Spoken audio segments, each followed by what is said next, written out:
தமிழரசு கட்சியின் முக்கியஸ்தராக இருக்கின்ற பாராளுமன்ற உறுப்பினர் ஸ்ரீதரன் அவர்களுக்கு எதிராக தங்களது கட்சிக்குள்ளேயே ஒரு புதிய ஒரு குழப்ப நிலைமையை ஏற்படுத்தி கொண்டு அவரை அரசியலமைப்பு பேரவையில் இருந்து விலக வேண்டும் என்ற விடயம் முன்னெடுக்கப்பட்டு கொண்டிருக்கின்றது. அதனை போன்று பாராளுமன்ற குழுக்களின் தலைவர் பதவியிலிருந்து அவர் விலக்குவதற்கான நடவடிக்கை மேற்கொள்ளப்படுவதாக நாங்கள் அறியக்கூடியதாக இருக்கின்றது.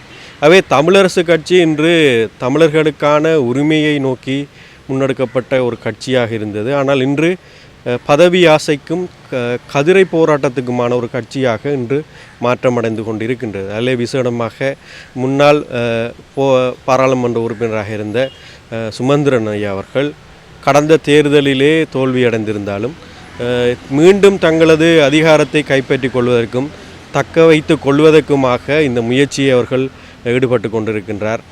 அவரோடு சேர்ந்ததாக இங்கே இருக்கின்ற கௌரவ பாராளுமன்ற உறுப்பினர் சாணக்கியன் அவர்களும் ஒன்றிணைந்திருப்பதை நாங்கள் அவதானிக்கக்கூடியதாக இருக்கின்றோம். இன்றைய தமிழரசு கட்சி பலவிதமாக சிதைந்து போய் இன்றைய தமிழர்களின் உரிமையை வென்றெடுப்பதை மறந்து தங்களுக்கான உரிமையை வென்றெடுப்பதற்கான ஒரு முயற்சியை தான் ஈடுபட்டு கொண்டிருக்கின்றது. ஆகவே இவர்களது இந்த உட்கட்சி பூசல் என்பது இந்த தமிழ் மக்களின் ஏகபைத்த பிரதிநிதிகள் என்பதை கேள்விக்குறியாக்கி இருக்கின்றது. இன்று மக்கள் கூட இவர்களுக்கு பின்னால் அணிர் திரள்வார்களா என்ற சந்தேகம் இப்போது எழுந்திருக்கின்றது. ஆகவே இவர்களின் இந்த உட்கட்சி செயற்பாடுகள் இவர்களது இந்த அரசியல் முன்னெடுக்கப்படுகின்ற விதம் தொடர்பாகவும் ஏன் இவர்கள் தங்களுக்குள்ளே அடிபட்டு கொள்ளுகின்றார்கள், இன்று ஏனைய கட்சிகள் தங்களுக்குள்ளே இருக்கின்ற முரண்பாடுகளை கலைந்து ஒன்று சேர்ந்து கொண்டிருக்கின்ற நேரத்திலே இந்த தமிழரசு கட்சி இன்று அடிபட்டு கொண்டிருக்கின்ற ஒரு நிலைமையை பார்க்கக்கூடியதாக இருக்கின்றது.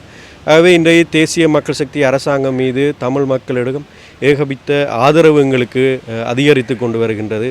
வடமாகாணத்துக்கு ஜனாதிபதி அவர்கள் விஜயத்தினை மேற்கொண்ட போது அன்பையும் ஆதரவையும் அவருடன் இந்த பாசத்தையும் எங்களால் கண்டுகொள்ளக்கூடியதாக இருந்தது. இன்று வடமாகாணத்து மக்கள் இந்த தேசிய மக்கள் சக்தி அரசாங்கத்தையும் கௌரவ ஜனாதிபதி அன்றகுமார் திசாநாயக்க அவர்களையும் ஏற்றுக்கொண்டிருக்கின்றார்கள்.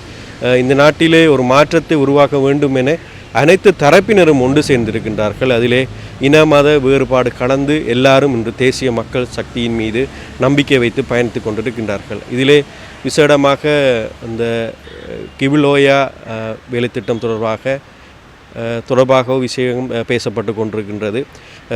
வடமாகாணத்துக்கு நீர்வரத்துக்களை கொண்டு வந்து சேர்த்து வடமாகாணத்தின் அபிவிருத்தி தொடர்பாகவும் அந்த விவசாயிகள் எதிர்நோக்குகின்ற பிரச்சனைகள் தொடர்பாகவும் மிக முக்கியமாக நாங்கள் கவனித்து கொண்டிருக்கின்றோம். விவசாயம் செய்யக்கூடிய காணிகள் வெறும் நீரினால் தடைப்பட்டு நிற்பதை நாங்கள் அவதானிக்கக்கூடியதாக இருந்தது. நல்ல திட்டங்களை கொண்டு வரும்போது அதற்கான ஆதரவை வழங்க வேண்டியது அனைவரும் பொறுப்பாக இருக்கின்றது.